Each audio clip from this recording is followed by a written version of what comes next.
नमस्कार दोस्तों, स्वागत है आप सभी का आपके अपनी यूट्यूब चैनल आचार शिक्षा केंद्र में। शिक्षा से सफलता तक। जैसा कि आप जानते हैं, हर रात 8:20 पर आती है क्विज 30 प्रश्नों का एक सेट। तो अब बिना समय गंवाए शुरू करते हैं आज की क्विज। पहला प्रश्न है, भाषा किसे कहते हैं? ए. संकेतों के समूह को, बी. विचारों के आदान प्रदान के साधन को, सी. केवल लिखित रूप को, डी. केवल मौखिक रूप को।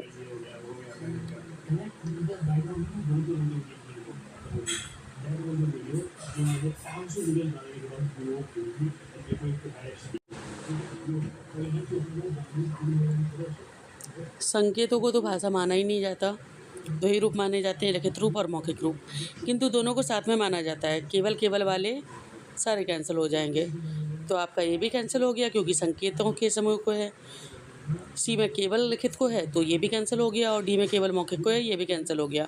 बचा हमारा बी, यही हमारा सही ऑप्शन है। विचारों के आदान प्रदान के साधन को भाषा कहते हैं। हिंदी की लिपि कौन सी है? A. Roman, B. Gurmukhi, C. Devanagari और डी. फारसी।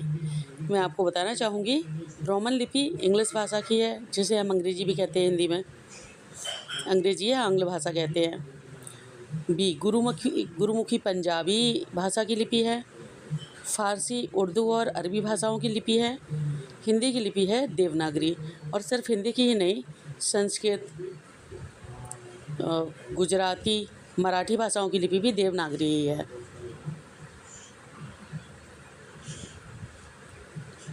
हिंदी वर्णमाला में कुल कितने स्वर माने जाते हैं? तो दोस्तों, स्वरों की संख्या मानी जाती है आ से लेकर आओ तक, अर्थात 11। Option B 11।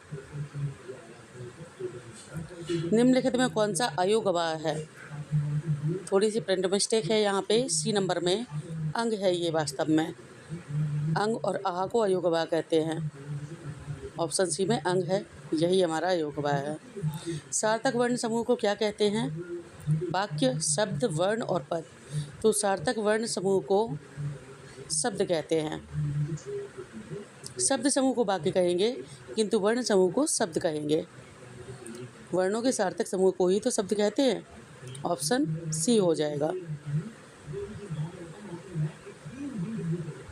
नहीं, इसमें गलत दिया है, ऑप्शन सी होगा शब्द। विद्यालय किस प्रकार का शब्द है? ए. ऋण, बी. यौगिक, सी. योग ऋण या डी. देशज। तो विद्यालय शब्द हमारा दो शब्दों से मिलकर बना है, विद्या धनालय। इस प्रकार से ये यौगिक शब्द है। यौगिक शब्द में दो या दो से अधिक शब्दों से मिलकर बना हुआ शब्द आता है, तो ये हमारा यौगिक शब्द हो जाएगा। देवालय का संधि रूप है? ए. देवालय, बी. देवालय, सी. देवालय, डी. देयालय। ऑप्शन ए देवालय सही है।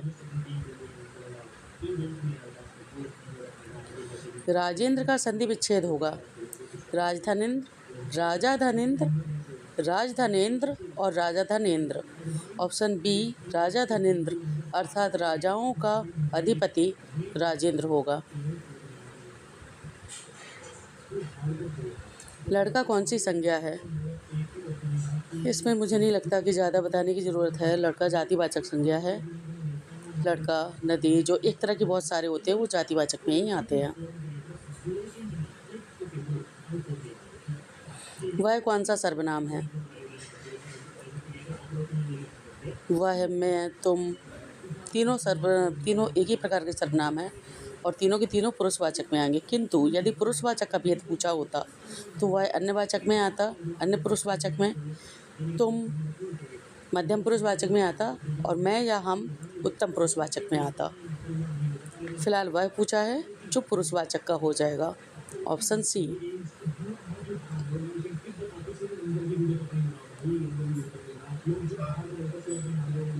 सुंदर फूल में सुंदर क्या है? प्रश्न 11 है, सुंदर फूल में सुंदर क्या है? ए संज्ञा, बी सर्वनाम, सी विशेषण या डी क्रिया। तो सुंदर सी विशेषण हो जाएगा। राम दौड़ता है में क्रिया है। राम है, दौड़ता और दौड़ता है। ऑप्शन डी दौड़ता है क्रिया है। राम करता है सहायक क्रिया है, दौड़ता क्रिया है, किंतु दौड़ता है पूरा मिला कर के क्रिया बनेगा। बालक का स्त्रीलिंग है, ए बालिका, बी बालिनी, सी बाल या डी बालपन। बालक का स्त्रीलिंग होगा ए बालिका। पुस्तक का बहुवचन है, ए पुस्तका, बी पुस्तकें, सी पुस्तकें, डी पुस्तकों। सी पुस्तकें हो जाएगा सही बहुवचन रूप पुस्तक का। अग्नि का पर्यायवाची है, ए जल, बी पवन, सी अनल, डी मेघ। देखिए जल पर्यायवाची होता है पानी का, इसको नीर वारी तो ही कहते हैं। पवन हवा का पर्यायवाची है, जिसको पवन के अलावा अनिल, समीर, वायु भी कहते हैं। अनल पर्यायवाची है अग्नि का, अनल पावक दहन ये अग्नि के पर्यायवाची हैं। मेघ है बादल का, मेघ घन, घनद, नीरद, बारिद आदि बादल के पर्यायवाची होते हैं। हमसे पूछा है अग्नि का पर्यायवाची, तो सी अनल हो जाएगा।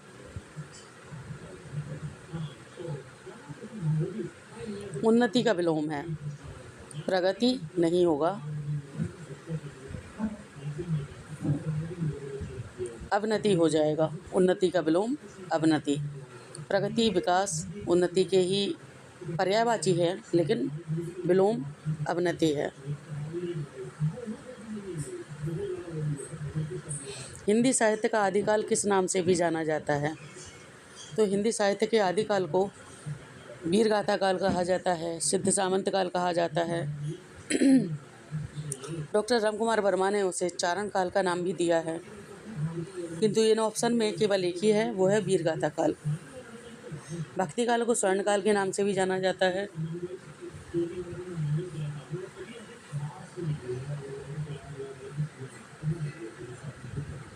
हमसे पूछा है आदिकाल, तो वीर गाथा काल हो जाएगा। हाँ, कहीं कहीं पे इसे प्रारंभिक काल के नाम से भी जाना जाता है, मतलब कुछ विद्वानों के मत के अनुसार प्रारंभिक काल भी कहते हैं। सी वीर गाथा काल। रामचरितमानस की रचयिता कौन है? तो इसकी रचयिता वही हैं जिन्होंने विनय पत्रिका को लिखा है, जिनकी पत्नी का नाम रत्नावली था और जिन्होंने श्री कृष्ण, गीतावली, दोहावली आदि जैसी रचनाएं लिखी हैं।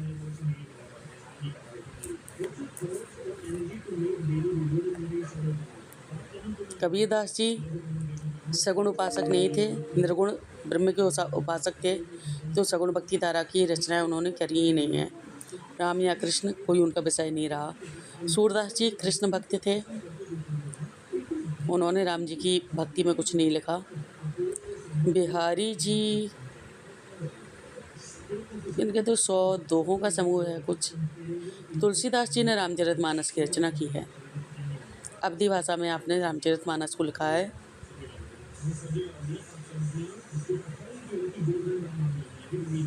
इसके अलावा श्री कृष्ण गीतावली की भी रचना की है और विनय पत्रिका की भी रचना की है। तो ऑप्शन सी तुलसीदास हमारा सही आंसर है। सूरसागर के रचयिता हैं। यदि हम नाम में ही देखें तो इनका नाम छुपा है। यदि हम देखें क्या नाम है, सूर सागर, सूर है ना, सूर और सूर को मैच कर लीजिए, आंसर मिल गया। सूर सागर, सूरदास, सूर और सूर को मैच कर लीजिए, आंसर मिल गया। तुलसीदास जी का भी बताया था रामचरितमानस है। कबीरदास जी का साखी शबद रमैनी और बीजक है। रहीम जी के दोहे हैं। सूरदास जी का है सूरसागर। Option B Surdas. साकेत की रचयिता, साकेत की रचयिता वही हैं दोस्तों जिन्होंने भारत भारती की रचना की है, जिन्होंने यशोधरा की रचना की है, जिन्हें भारत का राष्ट्र कवि कहा जाता है। एक प्रश्न और मैं यहाँ पे पूछना चाहूँगी, क्या आप में से किसी को पता है कि जो हमारे गुप्त जी हैं, मैथिली शरण गुप्त जी, ये यूपी के रहने वाले हैं?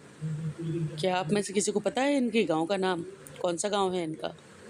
यदि है तो कमेंट में आंसर दीजिए।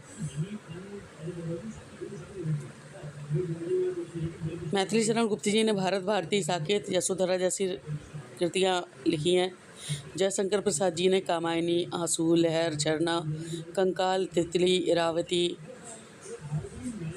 चंद्रगुप्त, समुद्रगुप्त, स्कंदगुप्त, ध्रुव स्वामिनी जैसी रचनाएं की हैं।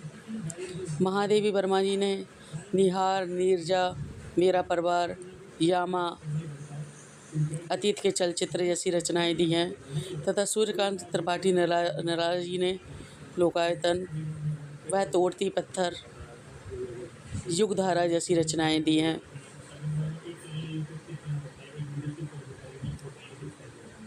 हमसे पूछे साकेत के रचयिता, तो ऑप्शन ए मैथिली शरण गुप्त जी हो जाएंगे।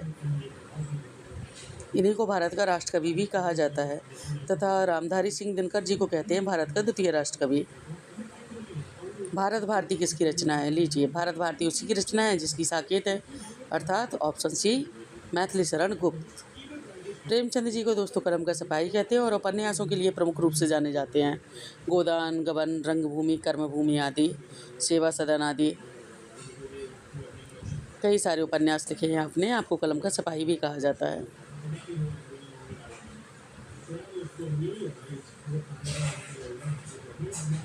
गोदान के लेखक है, लीजिए, अभी बात की थी और अभी आ गए।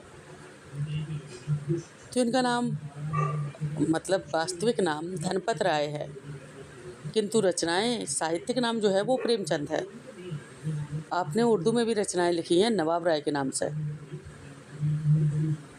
साहित्यिक नाम प्रेमचंद है, ध्यान में रखिए, साहित्यिक नाम प्रेमचंद है और धनपत राय वास्तविक नाम है। फणीश्वरनाथ रेणु जी को मैला आंचल के लिए जाना जाता है। यशपाल जी का पर्दा, जैनेन्द्र कुमार का वारिस,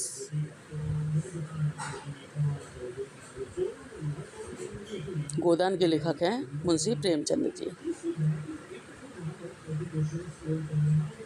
रश्मि रथी के रचयिता कौन है?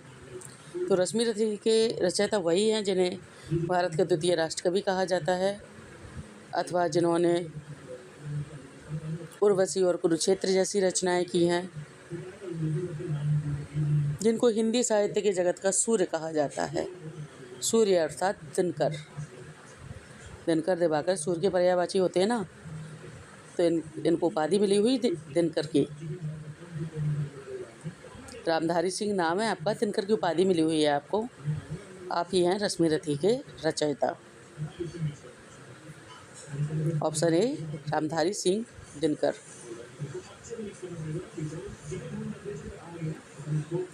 कामायनी की रचयिता कौन है? कामायनी की रचयिता वही है दोस्तों जिन्होंने चंद्रगुप्त नाटक लिखा है, जिन्होंने छोटा जादूगर कहानी लिखी है, अथवा हम ये भी कह सकते हैं जिन्हें भारत का शेक्सपियर कहा जाता है, जिन्हें छायावाद का जनक कहा जाता है। और ये कोई और नहीं, ये है हमारे जयशंकर प्रसाद जी।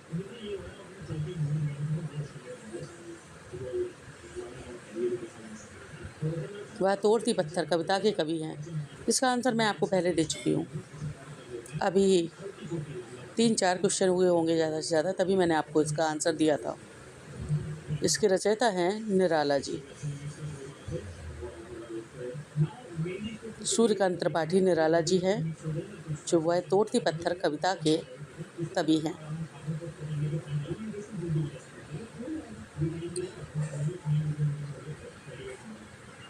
हमसे पूछा निम्नलिखित में से कौन सा रस है, अर्थात जो दिए हैं इनमें से कोई एक ही रस है। तो मैं स्पष्ट करना चाहूँगी, उपमा, रूपक, उत्प्रेक्षा आदि अलंकार होते हैं। दोहा, सोरठा, रोला, कुंडलिया, छप्पा आदि छंद होते हैं।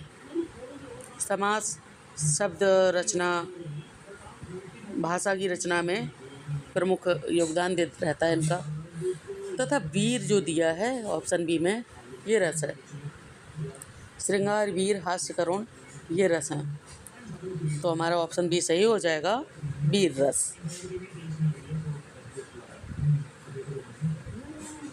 मुख चंद्रमा के समान है, इसमें कौन सा अलंकार है? अर्थात जो हम पहले पढ़ चुके हैं ना, मुख चंद्र सा, वही मान लीजिए, मुख चंद्र सा। अब बताइए इसमें अलंकार कौन सा है? ए रूपक, बी उपमा, सी अनुप्रास या डी यमक? यदि मुख चंद्रमा के समान है, अर्थात मुख चंद्रमा नहीं है, चंद्रमा के समान है अर्थात चंद्रमा से उपमा दी जा रही है मुख की, किंतु चंद्रमा नहीं कहा जा रहा है मुख को, तो उपमा अलंकार हो जाएगा। यदि मुख चंद्रमा है, मुख चंद्र कहा जाता, तब हमारा रूपक अलंकार हो जाता। वर्णों की आवृत्ति होती तो अनुप्रास हो जाता, और यदि शब्दों की आवृत्ति होती और अलग अलग अर्थ में होती तो यमक हो जाता। हमसे पूछा है मुख चंद्रमा के समान है, समान है तो उपमा दी जा रही है, और उपमा दी जा रही है तो अलंकार उपमा होगा।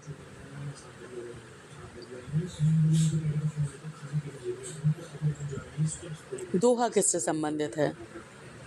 रस नहीं है, रस में तो श्रृंगार, वीर, करुण,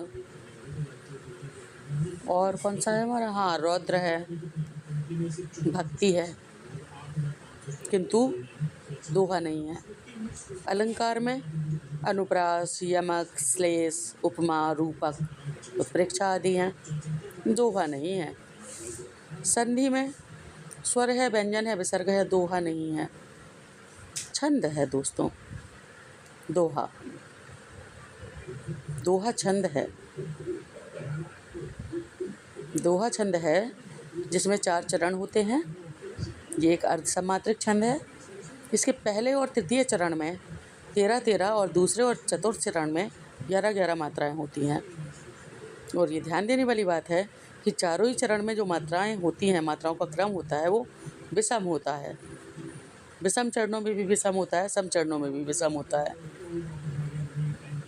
कुल मात्राएं होती हैं 24 दूनी 48, कुल 48 मात्राएं होती हैं।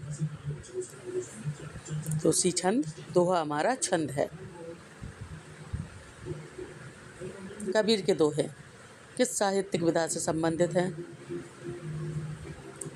नाटक नहीं हो सकता, इसमें तो संवाद बोले जाते हैं। कविता, कविता होंगे क्योंकि दोहे गाए जाते हैं और कविता भी गाई जाती है। उपन्यास पढ़ा जाता है, गाया नहीं जाता। निबंध लिखा जाता है, पढ़ा जाता है, किंतु गाया नहीं जाता। इसमें सिर्फ ऑप्शन बी है कविता, जिससे दोहे संबंधित हैं, बाकी किसी अन्य से संबंधित नहीं है।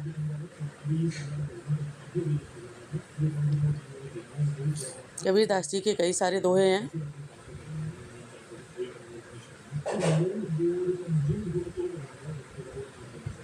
जिनमें से एक है, गुरु कुमार शिष कुंभ है, गड़गड़ काढ़े खोट, अंतर हाथ सहार दे, बाहर बाहे चोट।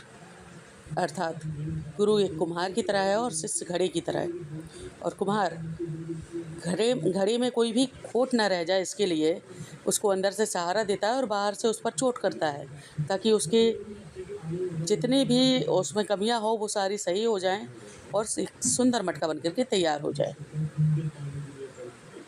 ऑप्शन बी कविता।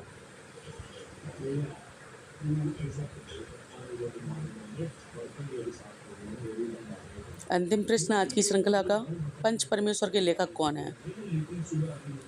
मुंशी प्रेमचंद जी हैं पंच परमेश्वर के लेखक। रेणु अर्थात फणीश्वरनाथ रेणु मुख्य रूप से महिला आंचल के लिए जाने जाते हैं।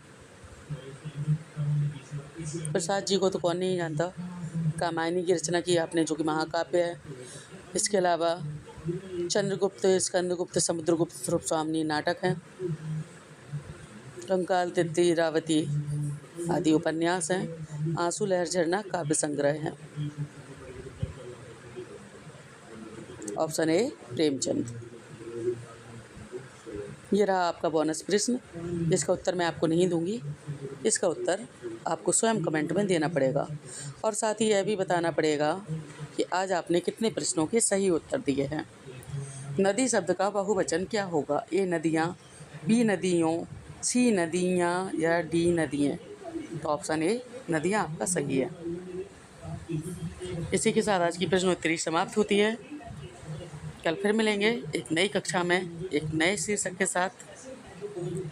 दोस्तों, चैनल को सब्सक्राइब करें, बेल आइकन को प्रेस करें वीडियो को लाइक करें तथा शेयर करें अपने दोस्तों के साथ। ऐसे ही और कक्षाएं नियमित रूप से चलेंगी, ऐसे ही और क्विज आते रहेंगे। हमसे जुड़े रहिए बस। आचार शिक्षा केंद्र पर शिक्षा से सफलता तक। मिलते हैं नेक्स्ट वीडियो में, तब तक के लिए स्वस्थ रहिए, मस्त रहिए। नमस्कार।